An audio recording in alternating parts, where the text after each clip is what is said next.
Bienvenidos a La Vida Suena Bien, el podcast de Aural Centros Auditivos, donde hablamos de salud auditiva y de cómo cuidarla. Me llamo María de León. Llevo 20 años trabajando en el área de comunicación y tengo formación humanista. Esto ha hecho que haya enfocado el propósito de mi trabajo en poder desarrollar iniciativas que contribuyan a humanizar la sociedad y a mejorar el bienestar de las personas. También soy escritora y recientemente he publicado mi segundo libro, Vivir con Sentido. ¿Y por qué presento yo este podcast? Pues porque desde hace más de 10 años soy paciente de Aural, ya que sufro pérdida auditiva.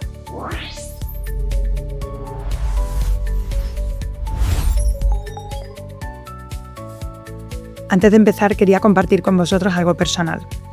Es que yo tardé tiempo en darme cuenta que tenía pérdida auditiva. Fue en el año 2009 cuando hice un viaje al Congo y tuve que tomar una vacuna que presuntamente fue lo que afectó a mi salud auditiva. Y desde entonces empecé a escuchar peor. Subía muchísimo el volumen de la tele. También me costaba seguir las conversaciones y llegaba agotadísima a casa. ¿Y qué pasó? Pues que al final acudí a un especialista que fue quien me recomendó que tenía que llevar audífonos. Por eso me siento muy comprometida en desarrollar diferentes iniciativas que ayuden a las personas que, como yo, tenemos pérdida auditiva a poder gestionar mejor este problema. El propósito, tanto de Aural como mío, a través de este video podcast, es que podamos abordar el problema de la hipoacusia desde distintas perspectivas: la científica, médica, psicológica, emocional, y también escuchar a otras personas que sufren pérdida auditiva, para escuchar también qué es lo que les ayuda a gestionarlo mejor. La buena noticia es que tiene solución, gracias a los avances de la ciencia, tecnología y también a los grandes profesionales que trabajan en este área. Pues vamos a comenzar inaugurando este podcast poniendo el foco en la ciencia, para así aprender a reconocer los primeros síntomas de pérdida auditiva y tomar conciencia de por qué es tan importante acudir al médico cuanto antes. Para ello nos acompaña el mejor invitado que podíamos tener. Él es el doctor Luis García Ibáñez Cisneros, especialista en otorrinolaringología. Ya habéis visto que se me traba también, pero bueno, normal, repito, otorrinolaringología. Ahora perfecto. Bueno, pues el doctor García Ibáñez lleva en sus genes el sello de la otología desde hace 3 generaciones. Su abuelo Luis y su padre Emilio han sido y son 2 eminencias en este campo. Son personas dedicadas en cuerpo y alma a su profesión y comprometidos con la gran misión de impulsar el desarrollo e innovación de todo lo relacionado con esta especialidad médica. Y no solo eso, también comprometidos en llevar a cabo una importante labor social a nivel internacional. Han pasado más de 80 años desde que el abuelo de Luis abriera su primera consulta en Valencia, que fue la semilla del Instituto García Ibáñez, que fundó en 1986, hace ya 40 años, que hoy dirigen Luis y su padre Emilio. Su padre, por cierto, fue el primero en desarrollar el implante coclear y también de oído medio en España. Desde entonces, esta saga familiar han llevado a cabo más de 70.000 operaciones por todo el mundo, muchas de ellas de extrema complejidad. Han sido pioneros en aplicar técnicas y tratamientos especiales para tratar diferentes y complicadas patologías, no solo del oído, también de la nariz, de la garganta y del cuello. Son maestros en esta materia y es por eso que forman a muchos profesionales de esta especialidad que acuden a su instituto desde todas las partes del mundo. En su instituto cuentan con diferentes unidades preparadas para tratar al paciente según su patología. Unidad del oído y audición, de vértigo, de acúfenos, de nariz y olfato, de cuello y garganta, de parálisis facial y también de estética facial. Pues además del gran trabajo médico que realizan, merece, como decía antes, toda mi admiración su implicación social, que le llevó a crear su propia fundación hace más de 30 años. A través de ella participan en proyectos de cooperación internacional para ofrecer las tecnologías más avanzadas a niños que viven en países en vías de desarrollo para que así puedan recuperar su audición. Han conseguido devolver la audición ya a más de 200 niños. El doctor García Ibáñez, con el que voy a tener la suerte de conversar hoy, es especialista, como decía, en otorrinolaringología y subespecialista en otoneurología. Tiene una sólida formación internacional en Italia y en Estados Unidos. Y como comentaba anteriormente, es pionero en España en la aplicación de sistemas auditivos implantables y referente en cirugía de base de cráneo y otología avanzada. El doctor atiende a pacientes en su propio instituto, además de en el Centro Médico Tecnon. Doctor, bienvenido. Es un absoluto honor tenerle aquí con nosotros. Muchísimas gracias, María. Y me sorprende todo lo que me has contado, porque hay cosas que ni te acuerdas cuando te las recuerda alguien, sobre todo los años que van pasando y no te das cuenta que nos hacemos mayores, que ya han pasado muchos. Pero qué bonito hacer memoria de las cosas tan maravillosas que habéis hecho, bueno, tu abuelo y tu padre, y tú. ¿Cómo te sientes? ¿Cómo te sientes con todo ese trayecto? Es un orgullo, o sea, no hay otra palabra, ¿no? Porque cuando tienes la suerte de que perteneces a una saga que tu abuelo, claro, los años 40 del siglo pasado en España era completamente otra época. Y mi abuelo tenía anécdotas maravillosas. Mi abuelo nació en Albarracín, pueblecito de Teruel, y después pues fue a trabajar a Valencia, pero él recordaba cómo me contaba que en aquella época, pues para operar a los niños que vivían en pueblecitos y irse de Teruel hasta Valencia, pues era una epopeya, era complicadísimo. Pues era el que cogía un coche y se iba los fines de semana por los pueblos a operar a los niños en las bañeras de las casas de los propios niños para quitarles las vegetaciones, para ponerles un tubito de ventilación. Entonces, claro, pues cuando simplemente escuchas un poquito a tus mayores y les haces un poquito de caso, pues eso ya te estimula a continuar toda aquella labor, ¿no? Fíjate, eso es lo que demuestra que cuando una persona vive conectada con su vocación es capaz de cualquier cosa, ¿verdad?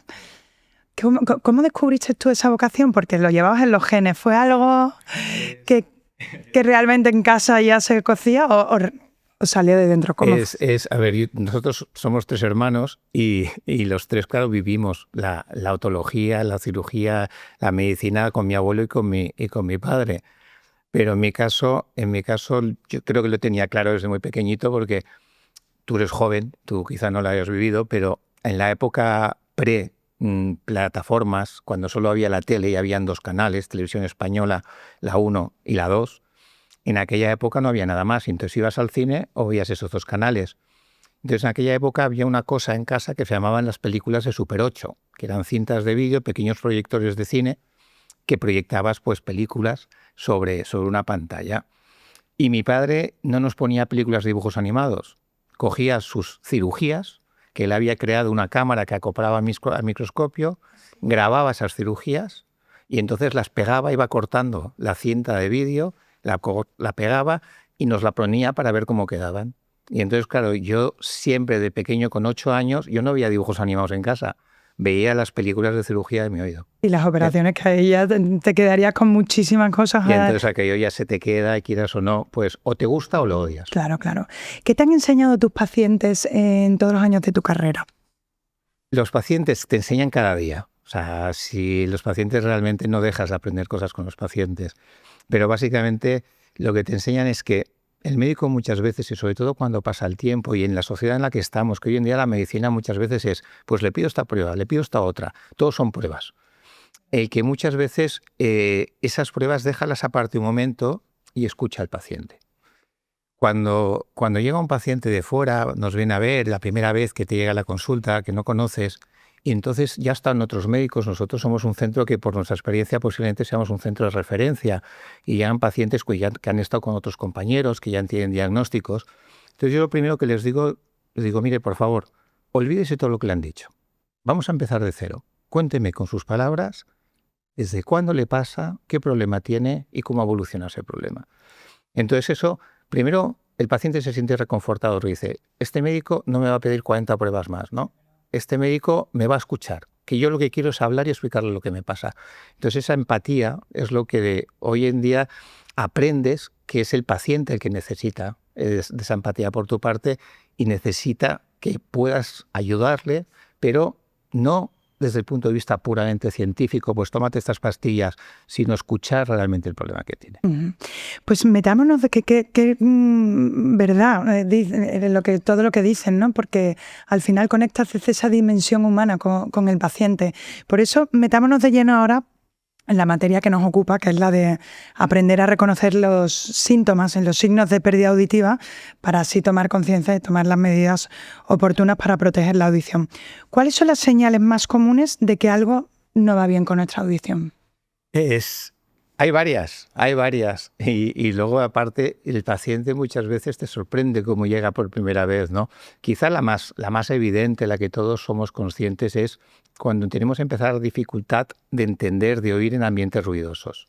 Cuando estás en una comida, una cena, una reunión y hay mucha gente hablando, tienes un interlocutor delante y empiezas a arrugar los ojos, a arrugar la frente y dices, ¿qué me está diciendo? No, pierdo palabras, ¿no? Entonces esa capacidad de no entender bien, de no comprender las palabras en ambientes ruidosos es un signo muy demostrativo de que algo está pasando. Es cierto que eso a partir de los 50 años nos pasa a todos. Entonces la edad ahí juega. ¿Por qué? Porque perdemos frecuencias agudas y las frecuencias agudas son las que más sirven para discriminar en ambientes sonoros. Pero una persona de 50 años o de menos que tiene ya grandes dificultades en esas situaciones, lógicamente puede tener un problema auditivo. Y después hay el típico síntoma que es dramático en la otología y que es un síntoma que es nuestro caballo de batalla porque además no tiene un tratamiento real, que es el acúfeno, ¿no? Si alguien de repente empieza a tener un acúfeno, un pitido en los oídos, pues eso lógicamente es un signo de alarma.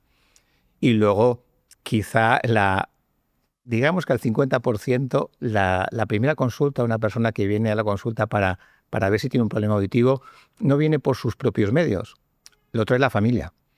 Es la familia que ya está cansada en casa de repetirle las cosas. Esa persona por negación, no simplemente porque no se da cuenta, no es consciente de su problema auditivo y poco a poco la familia se va desesperando, al final lo cogen de las orejas y dicen vamos al médico a ver qué te pasa porque no puede ser, ¿no? Claro, pues la aceptación personal, luego hablaremos un poquito de ello, es la parte más complicada para la persona que sufre la hipoacusia, ese primer paso. Hay estudios que reflejan que la pérdida auditiva está aumentando cada vez más.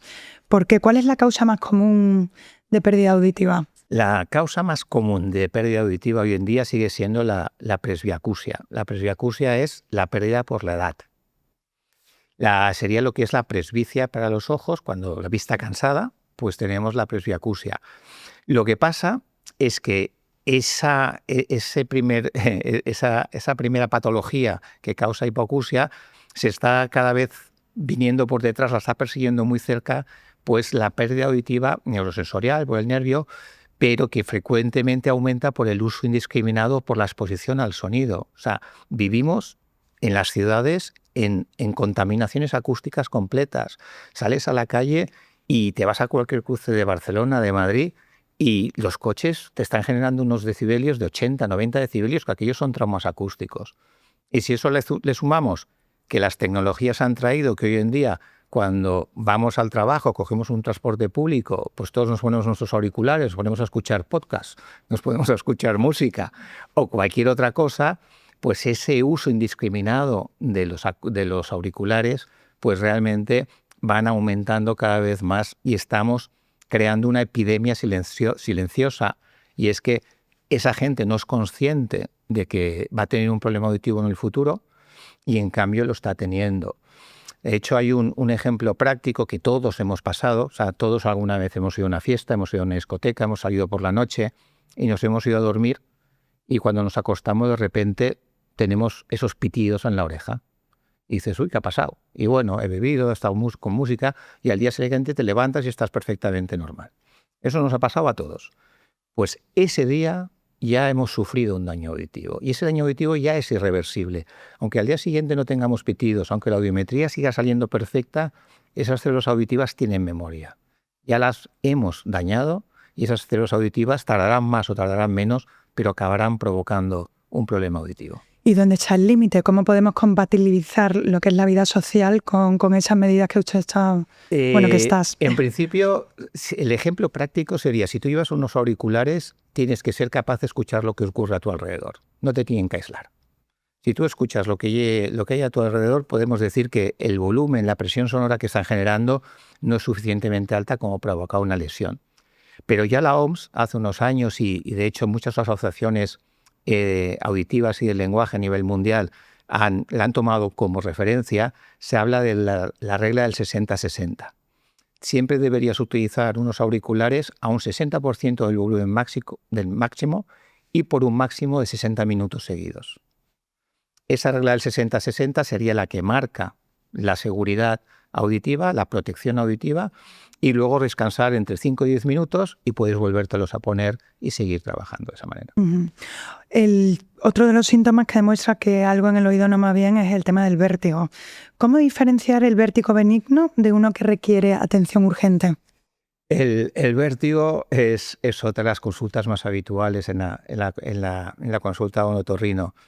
El vértigo es un síntoma tremendamente incapacitante, que cuando tienes un vértigo te vas a acordar toda tu vida. Y hay dos tipos de vértigo muy claros. El vértigo más frecuente que existe es un vértigo provocado en el oído y es un vértigo repentino, rotatorio, que las cosas dan vueltas como si estuvieras metido en una lavadora y que dura unos segundos, máximo 1 minuto, 2 como muchísimo. Y es un vértigo que se desencadena habitualmente cuando estamos tumbados en la cama, nos giramos y de repente aparece ese vértigo. Y eso está provocado porque dentro del oído hay unas piedrecitas que están conectadas a los receptores del equilibrio y se desprenden. Entonces, al quedarse flotando en el líquido del oído interno y nos movemos de forma brusca, ¡paf!, golpean el oído y provocan ese vértigo. Pero es un vértigo benigno, es un vértigo que se resuelve con unas maniobras o se autolimita solo y es un vértigo que no nos debe preocupar siempre que lo asociemos a eso, a un movimiento brusco de cabeza y de unos segundos. Si en cambio tenemos un vértigo que ya no es tan rotatorio, que es más una sensación de estar borracho, un vértigo que va acompañado de otros síntomas, por ejemplo, un dolor de cabeza, una visión doble, la aparición de un ruido, de un acúfeno, ahí sí que debemos ir a urgencias y ahí podemos estar hablando de un vértigo central, de un ictus, de un proceso vascular cerebral. Entonces hay que descartar patologías importantes. Bueno, la verdad que todo lo que comenta, a mí me ha pasado lo del vértigo benigno, me ha pasado varias veces y sobre todo también conduciendo. Qué peligro, ¿eh? Porque hay carreteras, yo recuerdo cuando estuve en la isla de La Palma que tuve que ir a subir a una montaña, el Roque de los Muchachos, y no sabes lo mal que lo pasé conduciendo. Tenía vértigo en cada momento. ¿Ese vértigo tiene que ver con ese que me comentas? Ahí pues podemos estar hablando de 3 vértigos diferentes. Vértigos provocados por partes del organismo, por el oído o por el cerebro, que pueden ocurrir conduciendo o en cualquier situación.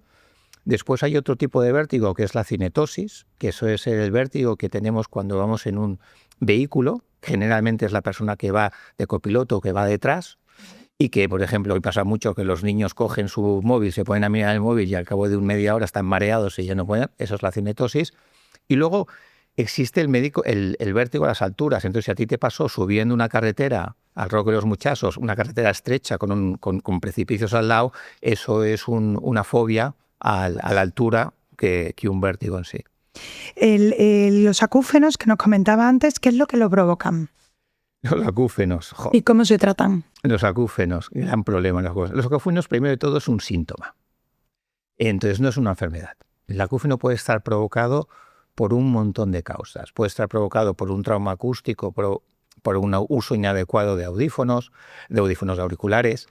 Puede estar provocado por un ototóxico, puede estar provocado por una enfermedad del oído medio. Pero generalmente lo que ocurre es que con la edad perdemos células auditivas, esas células auditivas dejan de mandar una señal al cerebro o la mandan mal, y entonces para el cerebro eso es una voz de alarma, es decir, ¿qué está pasando? ¿Qué está ocurriendo? Y entonces intenta paliar o rellenar ese hueco, ese vacío, y entonces es cuando se crea el acúfeno, se crea esa señal. El acúfeno, desafortunadamente, hoy en día todavía no tiene tratamiento. Hay tratamientos medicamentosos si están asociados, por ejemplo, a procesos vasculares, tratamientos pues, para mejorar ese proceso vascular. Cuando el acúfeno está provocado por moco en el oído medio, pues quitas el moco del oído medio y se va. Pero el acúfeno provocado realmente por una lesión auditiva, ese generalmente se queda. Y lo único que funciona realmente es ayudar a esa persona a que conviva con su acúfeno, a enseñarle los mecanismos que existen para enmascarar al acúfeno, para que ese acúfeno no lo estrese, porque todo lo que entra después el estado anímico de esa persona, pues cansancio, ansiedad, estrés, va a facilitarlo y va a amplificarlo. Al final el cerebro lo sabe. Entonces el cerebro es capaz de manejarlo y es capaz de conseguir que no seamos conscientes o tan conscientes de ese acúfeno. O sea, técnicas psicológicas de enfocar la atención en otro tema, ¿no? Que no sea el problema. ¿Alguna técnica? A mí, por ejemplo, me ayuda la meditación. No sé qué piensas o qué no puedes. Mira, hay una frase que es muy buena y es que cualquier cosa que te ayude, utilízala. Entonces, si la meditación para ti es una gran ayuda, fenomenal. Hay gente, por ejemplo, que utiliza mascaradores. Hay aparatos especiales, audífonos especiales, que crean una señal que va acompañada del sonido y cuando no hay sonido externo, pues ese audífono genera una señal blanca, generalmente un ruido blanco o ciertas tonalidades específicas que lo que hacen es tapar la frecuencia del acúfeno. Entonces, de esa manera, esa persona está más tranquila.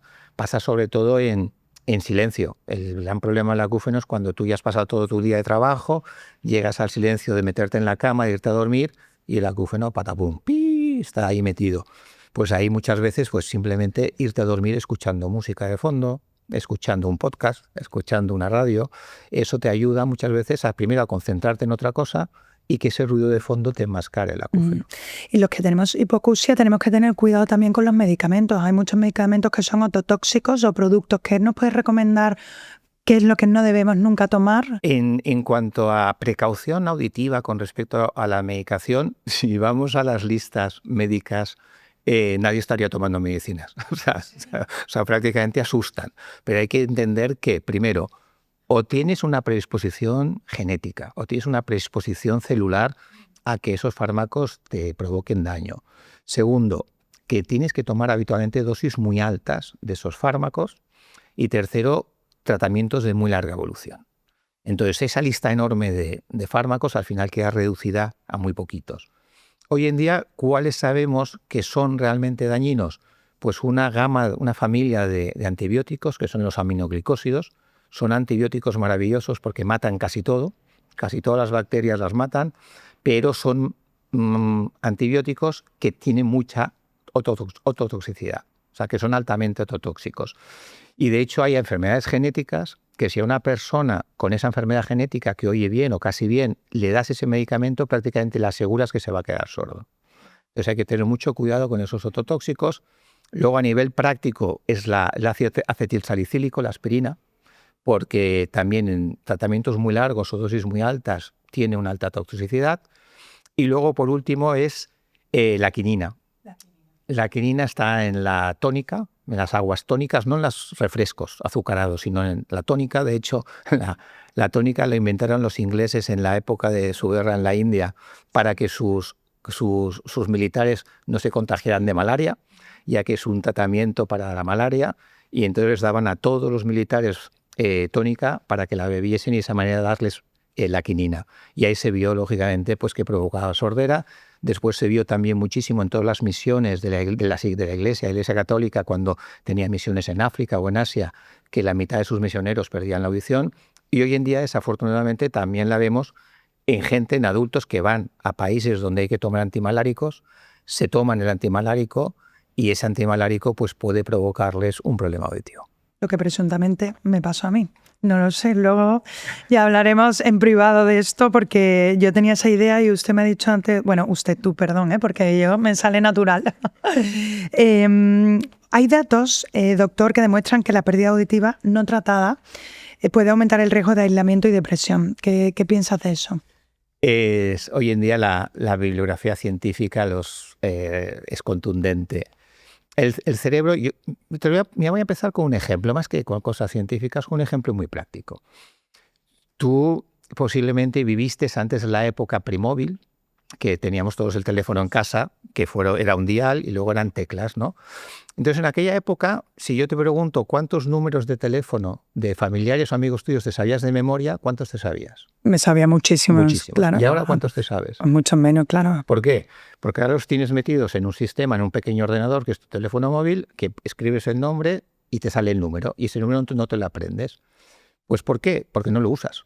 Si tú lo usas, porque antes tenías que marcar el día, las teclitas para dar al teléfono, te acordabas de ese número. Pues lo mismo pasa con la audición. Si tú utilizas el sonido, oyes las cosas, ese sonido siempre lo vas a recordar y siempre va a activar las vías cerebrales. Si en cambio no oyes, ese sonido no activa las vías cerebrales y esas vías cerebrales desaparecen. Entonces es importantísimo que una persona con problemas auditivos y ya de cierta edad se estimule de forma adecuada con audífonos, con implantes cocleares, de la manera que sea, porque si no esa persona se va a aislar y ese silencio va a ser la muerte social de esa persona. Piensa que a nivel de sentidos, cuando tú pierdes la vista, pierdes el contacto con las cosas, porque no las ves. Pero cuando pierdes la audición, pierdes el contacto con las personas. El ser humano es un ser, ¿de acuerdo?, donde interacciona, donde tenemos una comunicación social. Y la comunicación social nos la da la audición. Entonces, si no tienes audición, tu contacto con las personas desaparece. Totalmente de acuerdo. Ahora hablemos en el momento que una persona debe ya tomar la decisión de ponerse audífonos. ¿Cuándo es ese momento el adecuado? Depende, o sea, a nivel auditivo está muy claro. Desde el punto de vista médico, pues hay unos parámetros básicos que tú dices, a partir de este momento esta persona tiene. Lo que pasa es que no tiene nada que ver una persona, un directivo de una empresa con miles de personas a su cargo, con miles de millones de presupuesto, que tiene reuniones diarias con 4 o 5 personas y que tenga una pequeña pérdida auditiva, muy pequeñita. Pues esa persona posiblemente necesita una ayuda auditiva, porque si a él se equivoca de una cifra, pues igual varían mucho los resultados de la empresa. Pues. Entonces, dependiendo primero en el momento profesional en el que te encuentras o el tipo de labor social que estás haciendo, vida social que estás haciendo, puedes necesitar audífonos antes de lo que haría otra persona. Y luego, sobre todo, cuando eres una persona de edad más avanzada, que ya no tienes una vida profesional, es lo que hablábamos. Es muy importante que adaptemos audífonos enseguida para que esa persona se mantenga comunicada, se mantenga integrada. Al final, el audífono no es un aparato que va contra ti, al contrario, es como tu entrenador de gimnasia. El cerebro necesita que lo entrenemos. Si no recibes esa gimnasia, el cerebro se cansa, se queda sentado y es un sedentario y aísla a la persona en el tema auditivo. Entonces el audífono no deja de ser ir al gimnasio, tu entrenador que te está dando esos programas para que tú estés en forma, para que puedas seguir trabajando. Entonces hay que verlo como una ayuda, no como algo que va contra ti. ¿Eres viejo porque llevas un audífono o porque te llevan con un audífono? No, al contrario, eres una persona inteligente que está solucionando su problema. O sea, al contrario, una persona con audífonos joven tendrías que pensar, mira qué listo es este tío que no tiene ningún problema y está realmente tratando su enfermedad. Yo pensaba que al principio, antes de decidir ponerme audífonos, porque ya veía que no podía mantener una vida normal, mi capacidad, la poquita que tenía natural de oír, ya se iba a acabar del todo. Y eso veo por lo que me cuentas que era totalmente erróneo, que al final es necesario ese audífono para no atrofiar esa capacidad, ¿no? Es súper importante. O sea, tenemos que pensar también que el oído interno sería el micrófono del cerebro. El que oye es el cerebro. El cerebro al final es el órgano que está integrando esa información auditiva y está haciendo que nos demos cuenta y que entendamos lo que nos están diciendo. Entonces, si el oído interno se deteriora, las células auditivas se deterioran, pues vamos a darles caña, vamos a darles guerra. O sea, con un audífono, con un implante coclear, o sea, con las diferentes ayudas que tenemos. El cerebro necesita esa información, tiene que alimentarse, tiene que hacer ejercicio. ¿Qué medidas de prevención son importantes para personas que nunca han tenido pérdida auditiva y cuándo es importante acudir al especialista? Ya hemos hablado un poquito de ello. O sea, primero, evitar la exposición a ruidos. O sea, la segunda causa más frecuente hoy en día es la exposición a ruidos. Entonces, si eres un profesional que trabaja en ambientes ruidosos, pues lógicamente protegerte al máximo tus oídos. Ejemplos prácticos, pues gente que trabaja en las pistas de los aeropuertos. Los decibelios que genera un motor de un avión están por encima de los 130 decibelios. Eso es trauma acústico instantáneo. O sea, entonces, si o van bien protegidos o realmente tienen problemas auditivos. Segundo, evitar esas medicinas que hemos hablado también, los ototóxicos, tener tu lista de medicinas y saber que si en tu familia hay antecedentes de gente joven con problemas auditivos, que es mejor que vayas a un especialista, te haga una audiometría, te haga una historia médica y valore el riesgo que puedes tener, porque desafortunadamente las células auditivas cuando mueren ya no vuelven. Eso iba a preguntar también, que si se puede recuperar la audición primero, si la hipoacusia con el tiempo aumenta, que naturalmente sí, pero si hay un milagro que puede, por ejemplo, en mi caso, ¿puede haber un milagro que pueda recuperar mi audición? Sí, o sea, realmente hay diferentes soluciones hoy en día. O sea, lo que a día de hoy se puede ofrecer es que prácticamente cualquier problema auditivo de una persona, el 99% de ellos, que no tengan ninguna ayuda hasta ese momento, con ayudas auditivas van a estar mejor. ¿Por qué? Porque una persona con una pérdida moderada puede llevar audífonos. Si la pérdida es severa o profunda, podrá llevar implantes cocleares. Pero al final, lo que nos interesa, donde tenemos que llegar, es a ser capaces de regenerar esas células. Dentro de nuestro cráneo hay un pequeño guisante que es la cóclea. En ese guisante hay 13.000 células auditivas. Esas 13.000 células auditivas te las dan cuando naces y no te van a dar más. Por lo tanto, si mueren, mueren. No se regeneran. Si tú las lesionas, van a quedar lesionadas. Esas células auditivas bailan a la voz de los sonidos y disfrutan de ello. Cuando mueren, no van a recuperarse. ¿Eso qué va a implicar? Que esa persona va a tener un problema auditivo. Entonces, si nosotros queremos seguir viviendo de nuestro oído, por favor, cuidemos esas células auditivas. ¿Por qué? Porque nadie nos las va a dar. El futuro, ojalá el futuro seamos capaces de regenerar esas células, pero hasta el día de hoy todavía no. Me hubiera encantado escuchar ese mensaje cuando era adolescente, por lo que dices también del uso de los cascos. Qué importante, ¿eh? Que también es nuestra responsabilidad tomar esas medidas de precaución. ¿Qué diferencia hay entre un audífono y un implante coclear? Audífono e implante coclear básicamente van a tratar lo mismo, que es la pérdida auditiva del nervio. Lo que pasa es que lo van a tratar a diferente nivel de pérdida. El audífono, y vamos a simplificarlo mucho, el audífono es un altavoz en el cual le das volumen. Es muchísimo más complejo, pero para que lo entendamos, es simplemente ponerte unos cascos o ponerte al lado de un altavoz, subir el volumen y oír más fuerte. Entonces eso requiere que el oído interno, aunque funcione mal, funcione. Básicamente en la audición tenemos lo que oímos y lo que entendemos, lo hemos dicho antes. Entonces, si tú cuando subes el volumen eres capaz de entender eso que no estás oyendo bien, lo entiendes en la frase completa o en la palabra completa, entonces un audífono te va a ser muy útil. Porque el audífono, con toda la tecnología que lleva detrás, es capaz de permitirte seguir conversaciones en cualquier ambiente, en cualquier situación. Pero va a llegar un momento, sobre todo si la pérdida auditiva es progresiva, que esa persona no va a entender con un audífono. Tú le vas a poner el mejor audífono posible, a la máxima potencia posible, y le vas a meter en un ambiente de silencio como estamos tú y ahora, y se te queda con cara de tonto diciendo, es que no entiendo lo que me está diciendo. Es que me está hablando, veo que mueve los labios, le leo los labios, porque es otro signo de la gente con pérdidas auditivas de mucho tiempo de evolución, que crean mecanismos de compensación, que leen los labios, pero no está entendiendo. Entonces, a partir de ahí es donde el implante coclear aparece.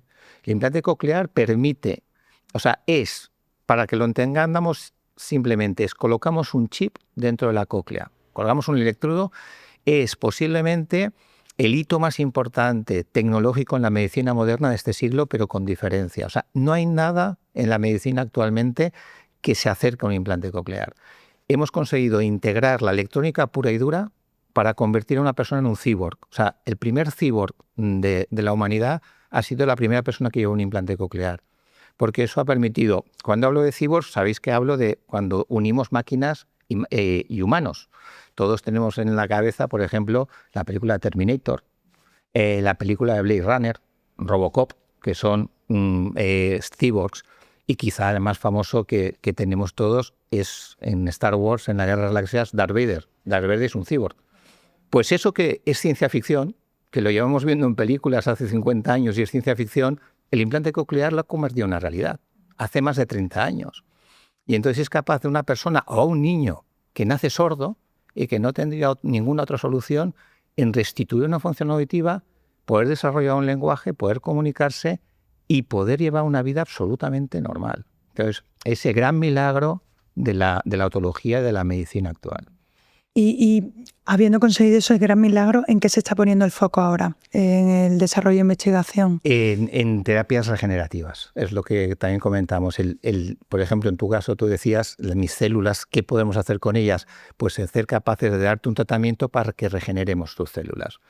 De hecho, hay actualmente unos estudios internacionales súper interesantes. Hay muchísimas enfermedades genéticas auditivas, pero hay una en particular que es el gen de la otoferlina. La otoferlina es una proteína. Esa proteína lo que hace es hacer que el transporte, la transmisión entre la célula auditiva, esas 15.000 células auditivas, y el nervio, que es una conexión bioquímica, es una sinapsis, funcione bien. Cuando no se tiene esa proteína, esa conexión no funciona. Pero sorprendentemente, las células auditivas están perfectamente estructuradas, son perfectas, y el nervio es perfecto. Entonces solo falta el enchufe.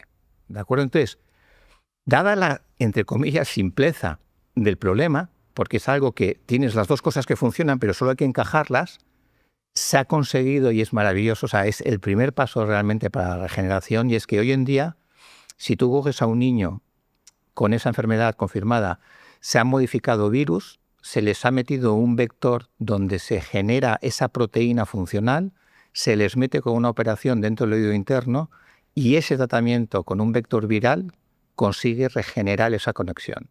O sea, hoy en día podemos decir que hemos dado el primer paso para la regeneración auditiva, de la parte más simple de las células auditivas, pero el primer paso ya está dado. Qué mensaje tan esperanzador. De verdad, muchísimas gracias, doctor. ¿Qué otros aspectos del oído interno siguen siendo un misterio para la ciencia?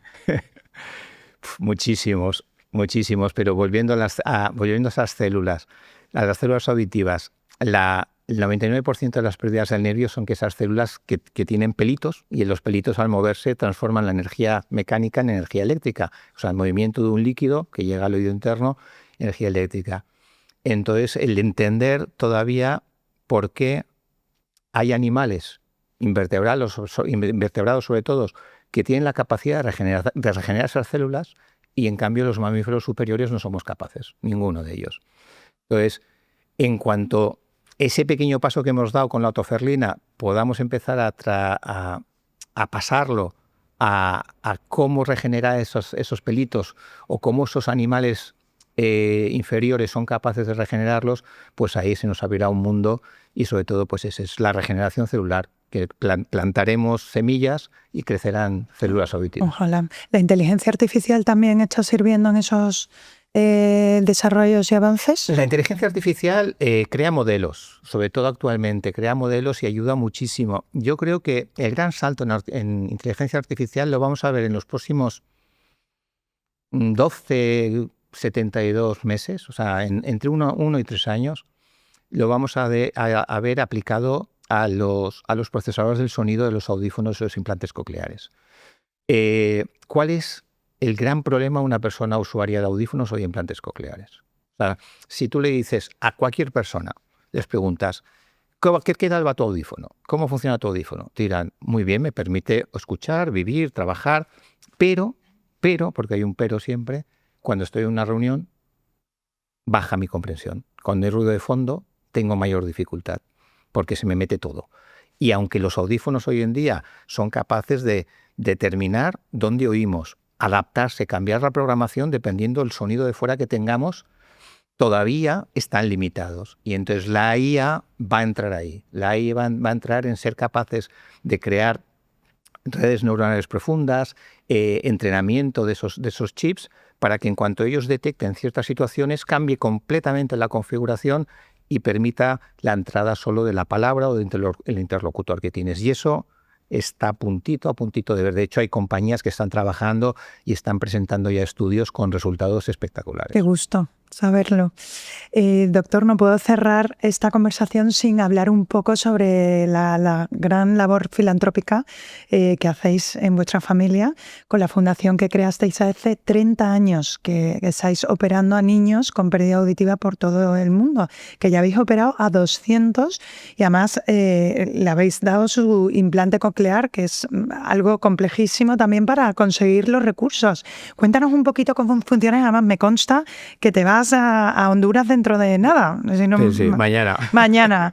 O sea, cuéntanos un poquito también cómo funcionáis, cómo trabajáis las ayudas, los voluntarios, para ver si podíamos de alguna forma también ayudar. Es muy bonito. Nosotros trabajábamos, como has dicho al principio, tenemos un centro privado. Nosotros en ese centro privado, pues lógicamente, tratamos a muchísimos pacientes de aquí, pacientes que a veces están implantes cocleares. De hecho, mi padre en 1985 puso el primer implante coclear funcional de un paciente que lo pudo utilizar durante muchos años y con un resultado bastante bueno. Y en aquella época, cuando mi padre empieza a trabajar con ello, se da cuenta de que en la seguridad social el implante coclear todavía ni se conocía. O sea, en España acababa de entrar, había un rechazo porque parecía ciencia ficción, parecía mentira, parecía que aquello no fuera cierto. Y incluso los profesionales, los compañeros profesionales decían que sí se estaban inventando las cosas. Entonces él lo tenía muy claro, sabía los resultados, lo conocía, lo trajo de Estados Unidos y entonces dijo, pues si de momento la administración pública, la sanidad pública no solo ni plantea, pues voy a crear una fundación para ayudar a las personas que lo necesitan en España. En aquel momento pues se utilizó durante unos añitos para personas españolas que lo necesitasen, pero enseguida la sociedad cambió, lógicamente ahí fuimos rápidos, la sociedad otorrinolaringológica española adoptó rápidamente el implante como una solución efectiva y que había que utilizar. Las administraciones sanitarias se pusieron las pilas y hoy en día nadie en España que necesite un implante coclear queda exento de él. O sea, todos tenemos acceso a un implante coclear. Pero en aquella época, pues cuando eso ya ocurrió, dijimos, ¿qué hacemos con la fundación? Llevamos 5 o 6 años trabajando y entonces empezaron a llegarnos pues, peticiones de casos de otros países donde el acceso al implante todavía era más complicado y entonces empezamos a colaborar con ONGs religiosas, ONGs dedicadas a la salud, a la educación y entonces ellos nos captaban o encontraban pacientes candidatos allí, sobre todo los niños, que en sus países era imposible que accedieran y que siempre iban a ser sordos. Y a través de eso pues los empezamos a traer a Barcelona. Venían con sus familias, generalmente con un familiar, se quedaban un mes, les operamos, les poníamos el implante, les programábamos y al cabo de esos 3 meses pues volvían a sus casas y siempre teniendo un soporte en su país. O sea, siempre buscamos países en vías de desarrollo porque la tecnología de implante coclear es muy compleja, es muy cara, estamos hablando de 25.000 euros solo el implante. Y que requiere una serie después de programaciones, de seguimientos y rehabilitación de esos niños.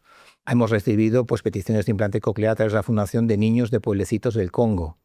A esos niños los tenemos que rechazar porque no tienen ni electricidad, no tienen acceso a una rehabilitación, a una terapia de lenguaje, o si se le estropea el aparato, ¿qué hace? Entonces, sobre todo trabajamos primero con Centro y Sudamérica porque esas ONGs tienen allí centros educativos, colaboran con centros de sordos y entonces es mucho más sencillo dar todo ese seguimiento. Y llevamos ya pues 30 años haciéndolo.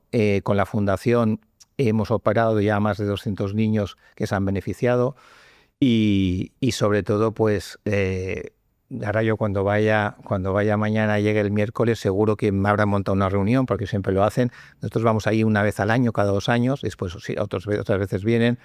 Y realmente es emocionante. Cuando ves un niño que con 3 años lo implantaste y que ahora tiene 18 años y que viene, estás hablando contigo, te está contando que está estudiando una carrera, que ha empezado a entrar en la universidad y que tiene todo el futuro por delante, es que se te cae el alma al suelo. O sea, dices, hay que seguir. Entonces, hay que seguir.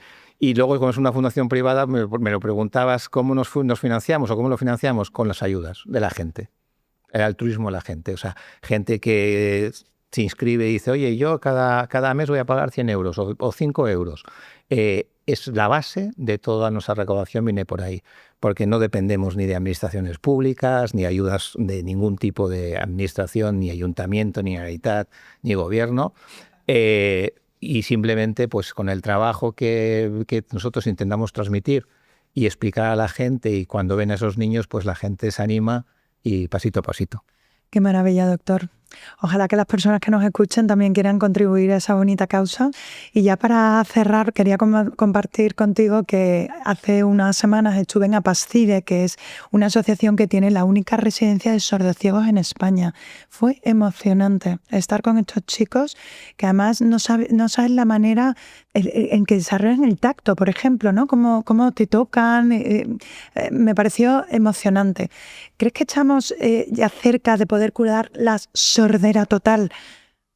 El sordociego es posiblemente la patología o las enfermedades que afectan a ambos sentidos